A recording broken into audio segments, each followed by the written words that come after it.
Hi, I'm Dan Schmitt. I do a motorcycle racing TV show, Team Chicago Challenge. My email is teamdan45@gmail.com, and I love to hear from my audience. I'm at Walneck Swap. We're in Woodstock, Illinois, McHenry County Fair, and I'm going to do a show from here. We're going to show some other action footage. I got to talk to one guy. We're going to talk about Harley-Davidson engines, early ones. We're going to look around and see what's going on, and I'm going to throw in some extra things that happened over the last few years, and I may even go back and show some early racing footage. So I always have a great time, friendly people. Buzz is one of my best friends, and between him and Pixie, I mean, I always enjoy coming to their swap meets. And don't forget my email, it's teamdan45@gmail.com. It is October 13th, 2024, as we see sellers arriving to set up for the swap meet at the McHenry County Fair, Woodstock. Motorcycle parts laid out on the ground, on tables. This fellow here is even selling a Norton side cover. So all kinds of brands of motorcycle parts are represented. I have been coming to these swap meets going back to 1980. My good friend, the late great Al Bloom, introduced me to coming to swap meets. He was a member of the Antique Motorcycle Club. As we see one of the food sellers arriving. The Antique Motorcycle Club had the swap meet here in the fall.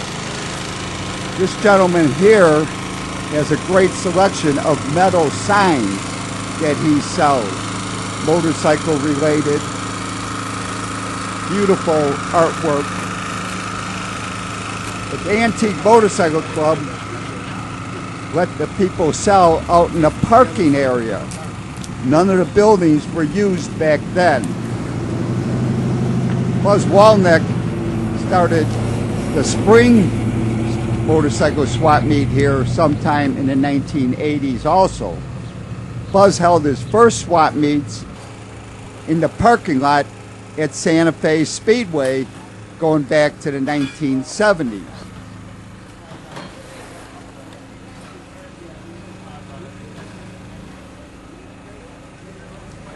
As we see these lovely signs,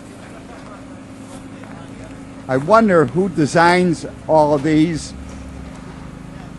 and who's got the printing press or the screen printing press to make these metal signs. I did not inquire about the cost or the selling price of these signs.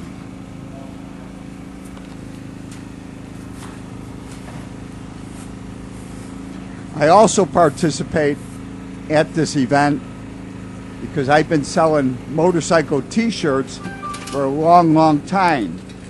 When I was putting on the school, I designed motorcycle t-shirts.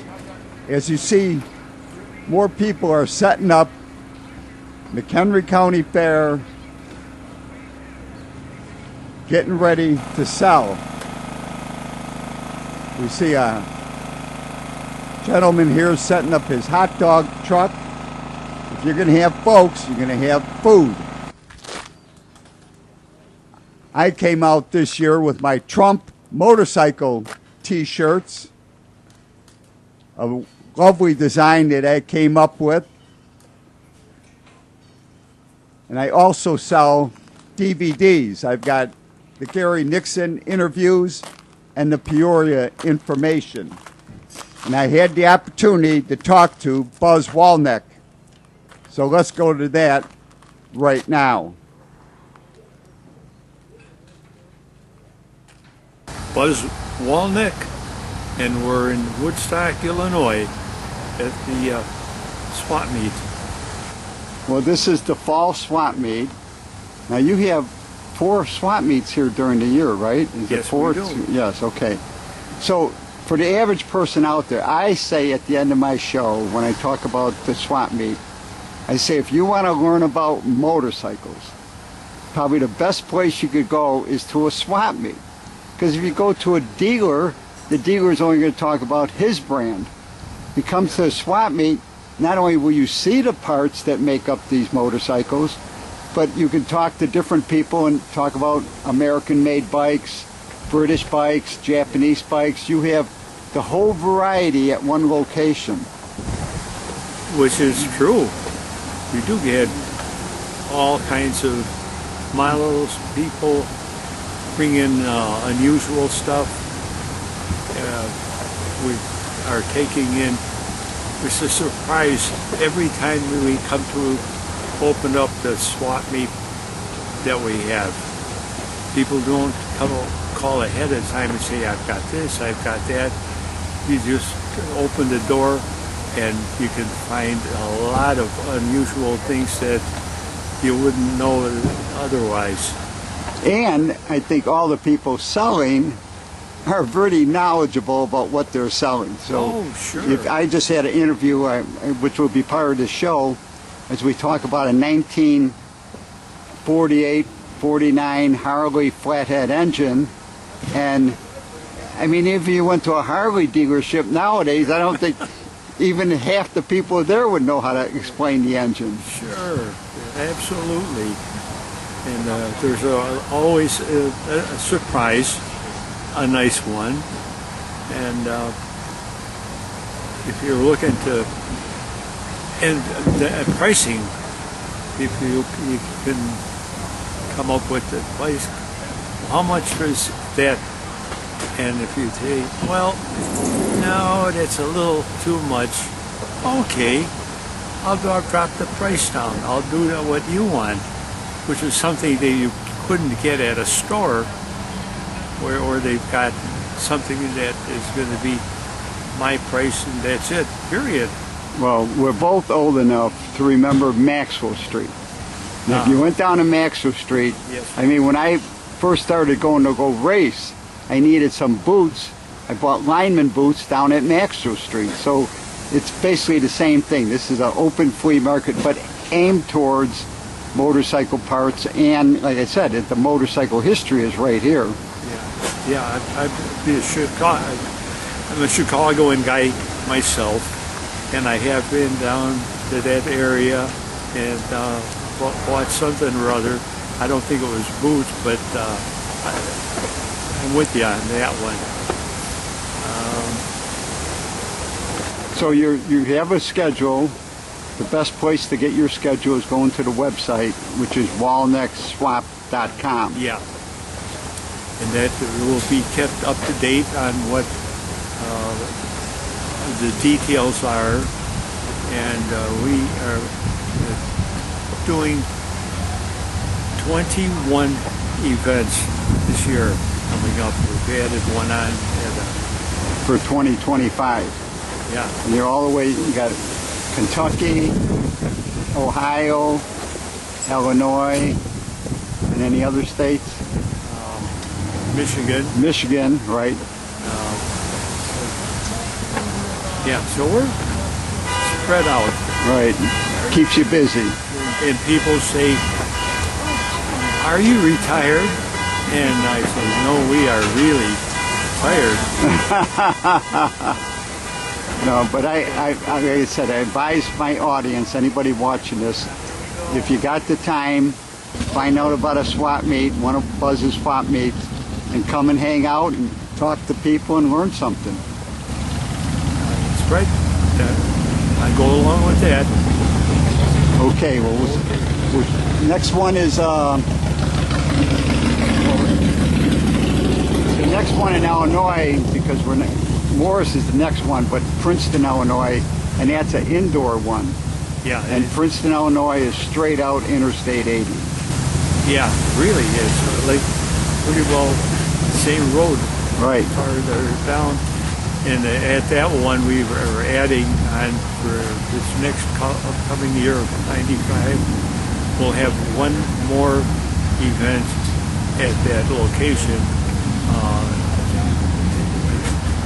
I believe it's April. In the spring, right.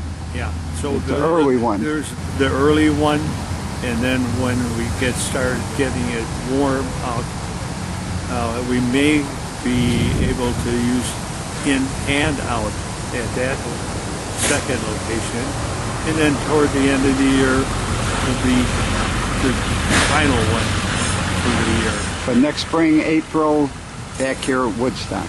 Yeah, that's our biggest. It's everybody is just like getting up, stretching, and saying, "Oh boy, it's a nice day today, and it's great for starting, working on my bike." Right. Dragging the bike out, getting it started. Right. So that we've been doing that one for 52 years. Wow, that's right. So you must have been a teenager when you started, huh? You and I both. How many years you wouldn't come in here? All right. Okay. Thank you, Buzz. Yes, Buzz is correct. In the springtime, and this is footage from the event back in April, people are looking for parts to finish their winter projects to get their bikes out and running. This was a huge event in April. As you see, the full parking lot. And the value of vintage motorcycles has greatly increased. So it's worthwhile to finish your projects if you're going to ride these bikes or if you're going to sell these bikes. And like I stated, this is a great place to gather, to meet your friends, to meet new friends, and to learn more about vintage motorcycles. American made, Japanese made, or British made, or Italian motorcycles. And I spotted this one guy, John Cox, talking about this vintage Harley-Davidson engine. So I went over to talk to him so we could learn about a 750 flathead Harley-Davidson engine. Let's talk to John Cox. Hi, my name is John. Been in here at Wauseon, or not Wauseon, we're at Woodstock today. But Wauseon, we should mention, is a huge swap meet, so I'm sure you go there every year. I go there, and I would be in Denton right now, but the hurricane in Florida and North Carolina kept me from going that direction, so I was able to come up here and vend here with Buzz today. And we got, I got quite a few nice early parts. So where are you from? I'm from Henry, Illinois. Henry? So you've down. been to the races at Henry, right? Oh yeah, back in the old days. Okay, I raced there many, many times. Oh yeah? Yes. Yeah, that was a good time back then. I lived in Henry in the 80s and then moved to Phoenix and then somehow ended up back in Henry about 10 years ago. Okay, so tell me about, and we'll look at some of these parts. This case, crankcase right here, now what year is this? It's a 52 G model 45 flathead. I actually had the right case, and I saw that the pile was for sale by a gentleman who was closing his shop, so I went up so I could make a complete engine out of it, minus a couple parts. Got extra cylinder heads. I got cylinders with the valve train still in them. The flywheels have been all reworked, and a gentleman that went by the name of Pappy, can't remember his last name, he's the guy that redid those, so they're ready to go in. So a crankshaft, this is huge as far as I'm concerned, because I've raced Triumphs, I've had my Triumph apart many times. So this would give you all the torque that you're ever going to need when you got a crank this big. Yeah, they, like I said, I'm not exactly sure. I know that it's got new bearings and been balanced and whatnot, ready to go back together.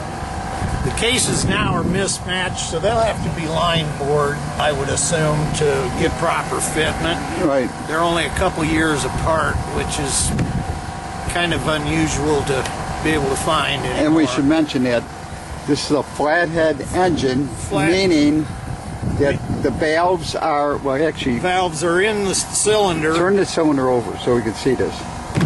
They're in the side of the cylinder. Right.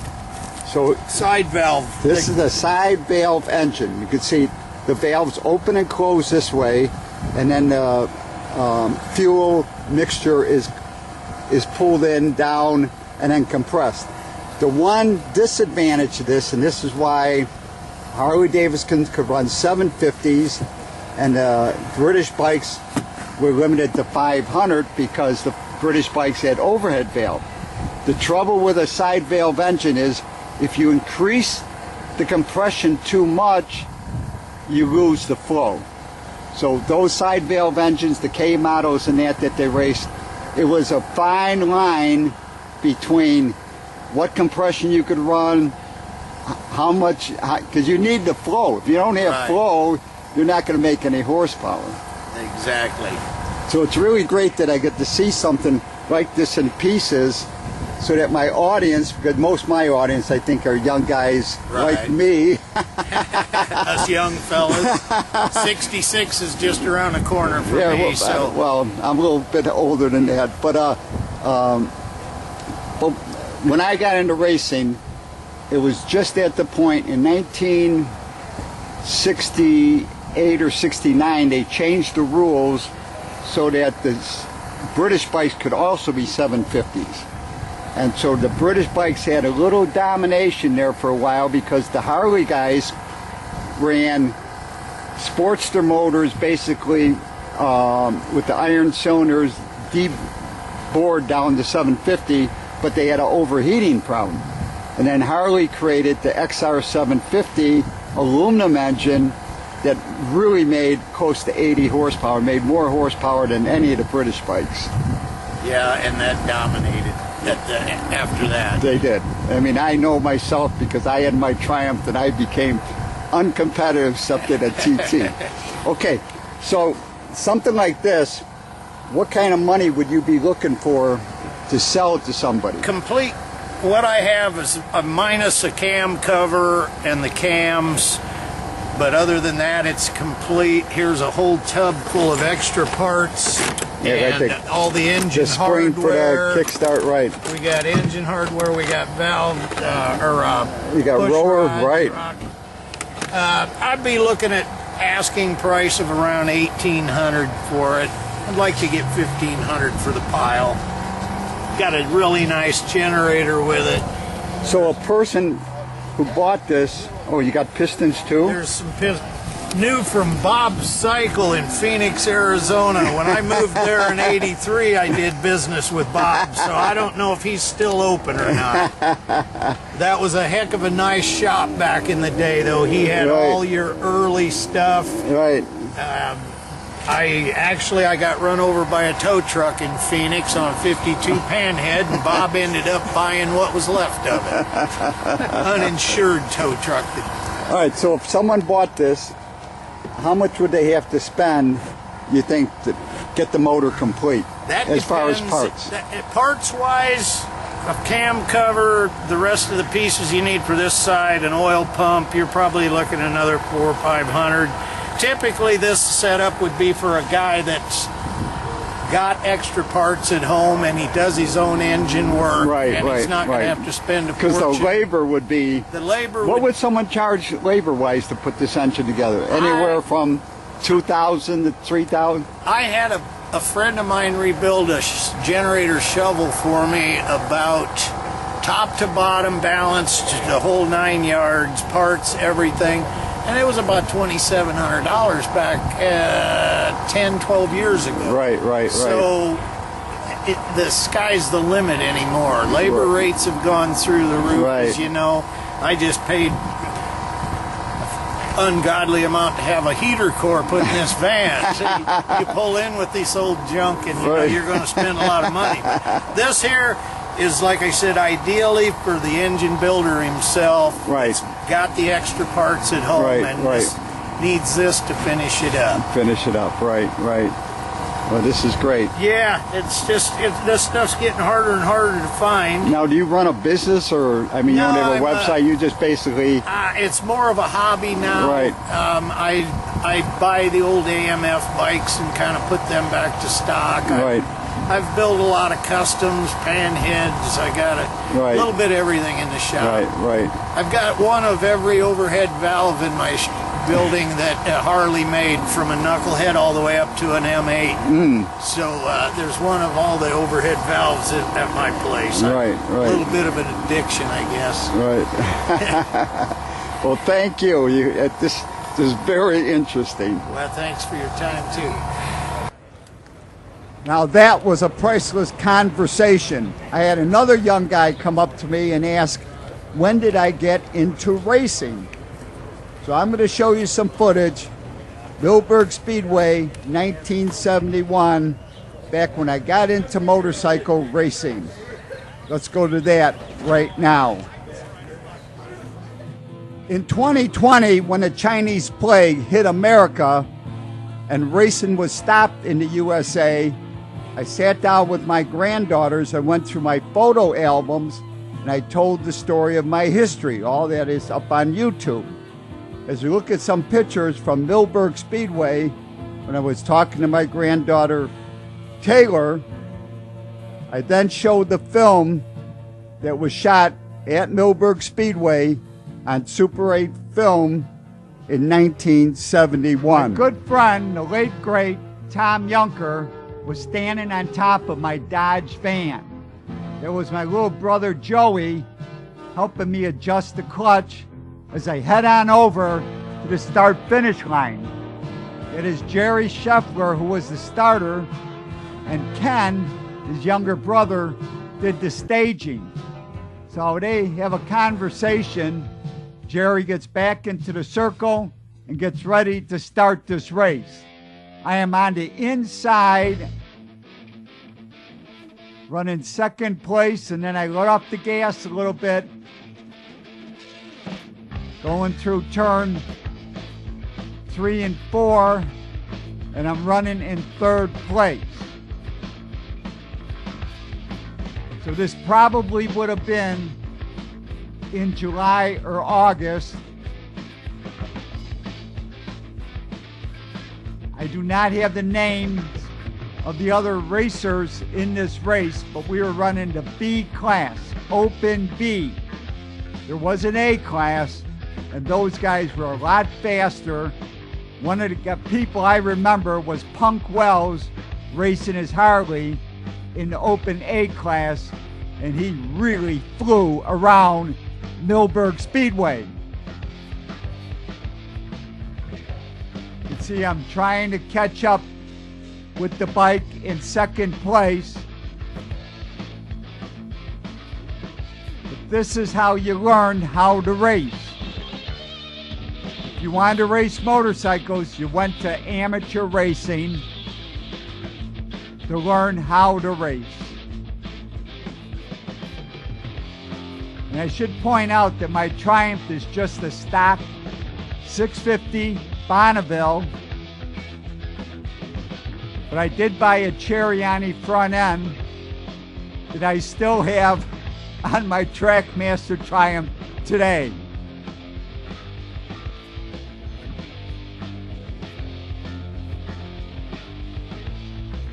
As you can see, hundreds of people came out to the races. There was a class for everybody. 85 cc's, 125, 100s, 250, a little slow motion here, 400s, and then the open class.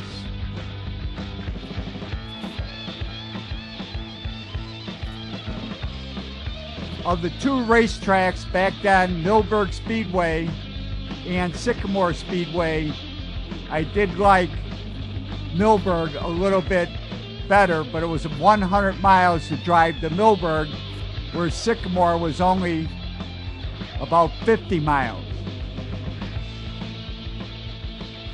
And at the end, as we look across, it is me getting off the ground. I crashed at the finish line. When the checkered flag came out, I came through the last corner too quick, and I lost it and went down at the start-finish line. Yes, I crashed at the start-finish line, but I was learning how to race back in 1971 before I got my pro license. Now, John mentioned Henry, Illinois. Well, I raced in Henry, Illinois in 2016. Here's some of the footage. As I get ready to run with the plus 60 class, blasting off the line, that is David Aldana. That's right, David Aldana, the star from On Any Sunday. Factory DSA rider, factory Honda rider, David Aldana, Mr. Go Fast, with the Bones Leathers jumping off the line, chasing right after him. That number 4 bike, number 4 is Roger Johnson. He's from Princeton, Iowa, and he's on a Yamaha. So we got David Aldana. He's up front. He's on that Honda, batting with Roger Johnson, running in second place, number 4. I'm running on that George Mack Racing Yamaha 500. I'm running in third place.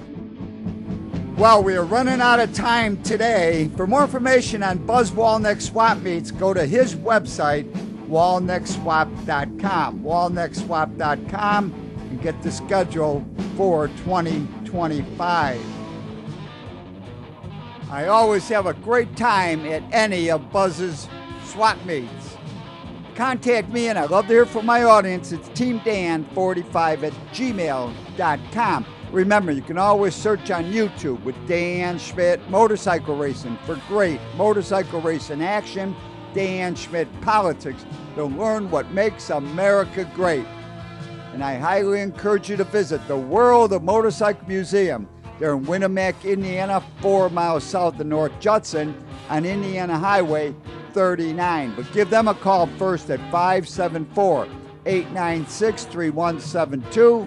It's a great trip and a great collection of motorcycles.